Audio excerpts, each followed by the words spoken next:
Hello friends. तो आज की इस वीडियो में हम देखने वाले हैं class 7th NCERT history chapter 9 जो है आपका क्षेत्रीय संस्कृतियों का निर्माण। ठीक है, तो आज की इस वीडियो में क्षेत्रीय संस्कृतियों का निर्माण जो आपका चैप्टर है इसमें हम कौन कौन से टॉपिक पढ़ने वाले हैं पहले हम ये देख लेते हैं।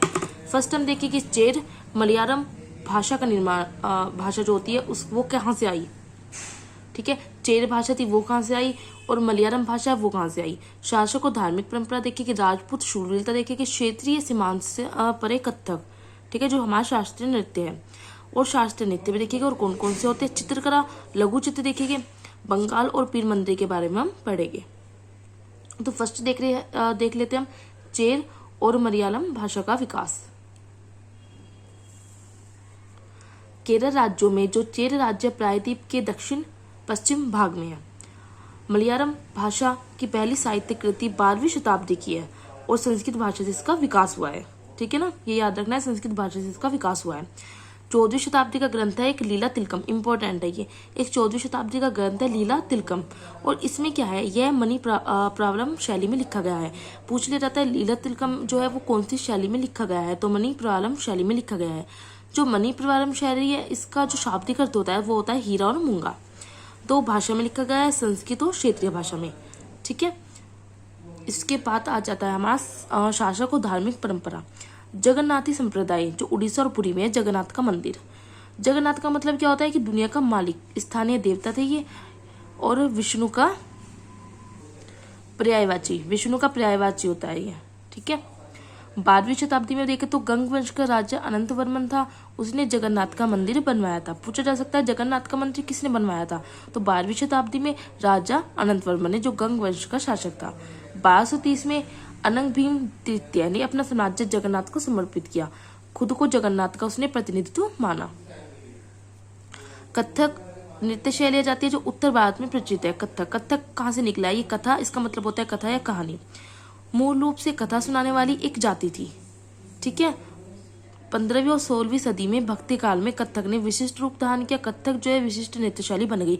तो कथक का मतलब क्या है, कथा या कहानी। जो कथक है ना वो मूल रूप से कथा सुनाने वाली एक जाति थी। ठीक है, तो वहां से हमारा कथक की नृत्य निकला है। अब आ जाते हैं शास्त्रीय नृत्य। शास्त्रीय नृत्य होते क्या है, क्लासिकल डांस। ठीक है, एनसीईआरटी में दे नहीं रखा है बट आपको पता होना चाहिए कि शास्त्रीय नृत्य कथक की बात वहाँ पे हुई है कि जो हमारी क्लासिकल डांस है वो होते क्या है। तो क्या होता है, इनका एक प्रॉपर तरीका होता है। एक होते हैं हमारे लोक नृत्य। लोक नृत्य जो हमारे कई भी छोटे मोटे फंक्शन होते हैं वहाँ पे चल जाता है, बट जो क्लासिकल डांस होता है इनका एक प्रॉपर तरीका होता है। इनको सीखने वाले होते हैं, सिखाने वाले होते हैं। इनकी पहचान जो है बड़े स्तर पर होती है। अगर हम क्लासिकल डांस की शैलियाँ देखें तो कितनी है, 8 है। इसमें होता क्या है, इसमें जो तांडव कौन करते हैं, शिव, और लास्य मतलब पार्वती, 2 प्रकार के भाव परिलक्षित होते हैं इसमें। अब आ जाता है रासलीला। रासलीला सबको पता है, राधा कृष्ण के प्रेम प्रसंग को हम रासलीला कहते हैं। इंपॉर्टेंट है कि जो क्लासिकल डांस है वो कौन कौन से है, तो एक तो हो जाता है भरतनाट्यम जो कहाँ का है, तमिलनाडु का। एक हो जाता है कथकली, वो केरल का है। मणिपुरी कहाँ का है, मणिपुर का। ओडिसी ओडिशा का है।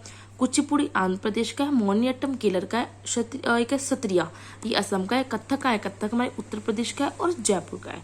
तो ये आपको क्लासिकल डांस याद रखने हैं। आ जाते हैं लघु चित्रकला। नाम से पता चल रहा है मतलब छोटे चित्र।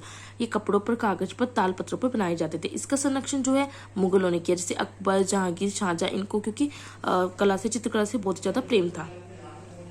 आधुनिक हिमाचल प्रदेश क्या है, 17वीं शताब्दी में इस क्षेत्र में लघु चित्रकला की साहसपूर्ण जो शैली थी वो बसोली कहलाई। पुस्तक जो थी भानुदत्त की रसमंजरी। एक होती है कांगड़ा शैली, यह भी लघु चित्रकला की शैली होती है। कांगड़ा शैली से यूपीएससी में क्वेश्चन पूछा गया है। बंगाल की बात करें तो संस्कृत भाषा से विकास हुआ था इसका। चीनी यात्री हानुसांग ने बताया है कि बंगाल में संस्कृत भाषा बोली जाती है।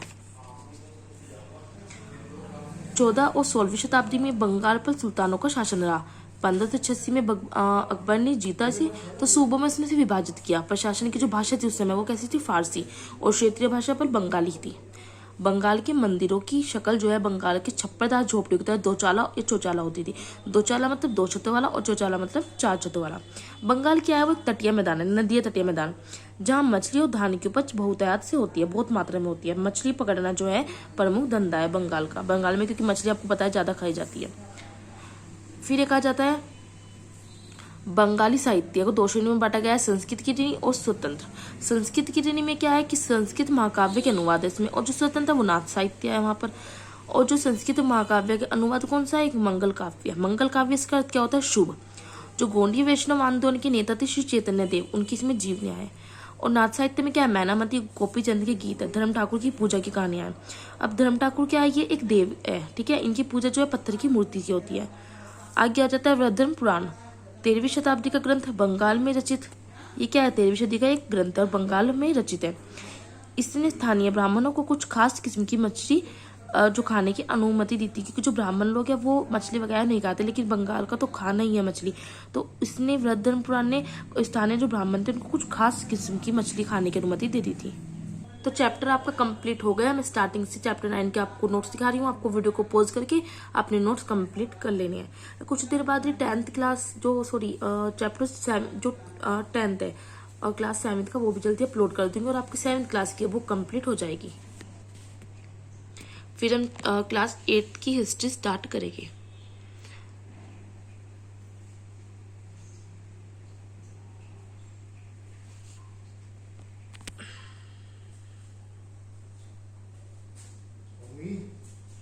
अगर आपको वीडियो अच्छी लगती है तो आपको लाइक करनी है, शेयर करनी है फ्रेंड के साथ और कमेंट करके मुझे बताना है।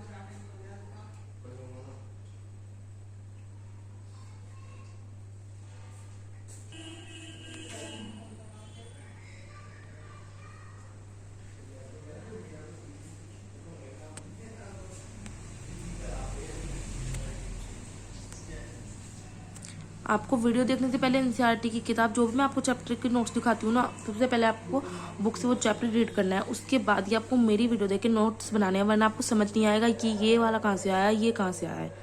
तो आप चैप्टर पढ़ लोगे ना तो आपको ईजिली समझ आएगा कहाँ से क्या लिखा है। जो आपको शॉर्टकट लैंग्वेज है ना वो भी समझ आ जाएगी ईजिली आपको।